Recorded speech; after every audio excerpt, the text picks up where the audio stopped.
आप देख रहे हैं अनहोनी। अनहोनी में आज की कहानी हमारे साथ शेयर की है सतीश जी ने। तो चलिए बढ़ते हैं आज की इस कहानी की ओर। आज की इस वीडियो में आगे बढ़ने से पहले अगर आपने अभी तक हमारे चैनल को सब्सक्राइब नहीं किया है तो कर लें और ऐसी ही और वीडियोस के लिए देखें डार्क फाइल्स। पढ़ाई पूरी करने के बाद मेरी नौकरी एक हॉस्पिटल में लगी। नौकरी कुछ ऐसी थी कि जिसे करना सबके बस की बात नहीं थी, क्योंकि मेरी नौकरी एक मुर्दाघर में लगी थी। मेरी शिफ्ट सुबह के 9 बजे से शाम के 5 बजे तक की थी। वक्त के साथ साथ मेरा तजुर्बा भी बढ़ता चला गया।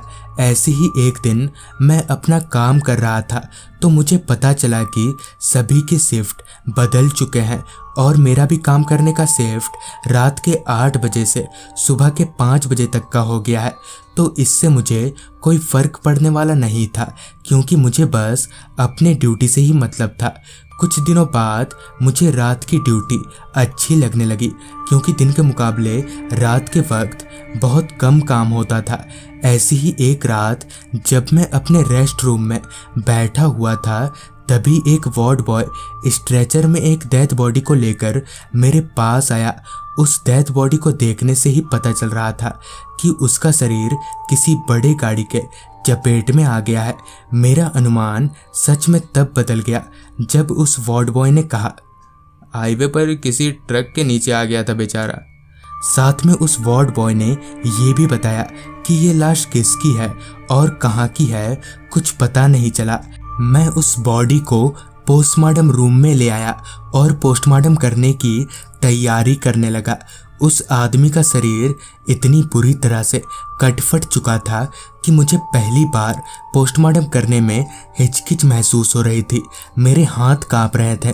खैर, मैंने किसी तरह से उस बॉडी का पोस्टमार्टम किया। पोस्टमार्टम करने के बाद मैं पोस्टमार्टम रूम को बंद करके बाहर हाथ धोने लगा। मैं अभी हाथ धो ही रहा था कि पीछे से अचानक ही एक आवाज़ के साथ पोस्टमार्टम रूम का दरवाज़ा खुल गया। मुझे समझ नहीं आया कि अचानक दरवाज़ा खुला कैसे, क्योंकि उस वक्त हवा भी नहीं चल रही थी। खैर, इसे मैं अपने मन का वहम मानकर रूम का दरवाज़ा वापस से बंद करके अपने रेस्ट रूम में चला गया। मैं अपने रेस्ट रूम में जाकर अपने चेयर पर बैठ गया। अभी मेरे बैठे हुए करीबन 10 मिनट ही होंगे कि तभी मुझे रूम के बाहर किसी के तेज तेज चलने की आवाज़ें आने लगी। मैं तुरंत रूम से बाहर निकला तो देखा कि एक आदमी पोस्टमार्टम रूम के दरवाजे के पास खड़ा है। ये देखकर मेरा तो दिमाग ही खराब हो गया और मैंने उससे चिल्लाते हुए कहा, क्या कर रहे हो तुम यहाँ पर? तुम जानते नहीं ये पोस्टमार्टम रूम है? जिस पर उस आदमी ने कहा, नाम संजू, पता तुलसीवाड़ी, प्लॉट नंबर 7। इतना बोलते ही वो पोस्टमार्टम रूम का दरवाज़ा खोलकर अंदर चला गया। जहन में ढेर सारे सवालों को लेकर मैं पोस्टमार्टम रूम में दाखिल हुआ तो वहाँ कोई नहीं था, मगर डेथ बॉडी का एक ड्रॉवर खुला हुआ था। मैं भागकर उस ड्रॉवर के पास पहुँचा तो मेरे होश उड़ गए। मेरे पैरों तले की जमीन निकल गई। दरअसल अब मेरे सामने उसी आदमी की डेथ बॉडी थी जिससे मैंने अभी बात किया था और जिसका अभी थोड़ी देर पहले ही मैंने पोस्टमार्टम किया था।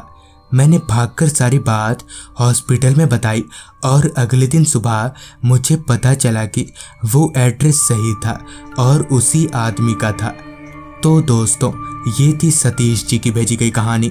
अगर आपके पास भी ऐसी ही कोई कहानियां हैं तो हमारे साथ ज़रूर शेयर करें। तो मैं आर्यन जल्द ही मिलूंगा आपसे ऐसी ही एक कहानी के साथ।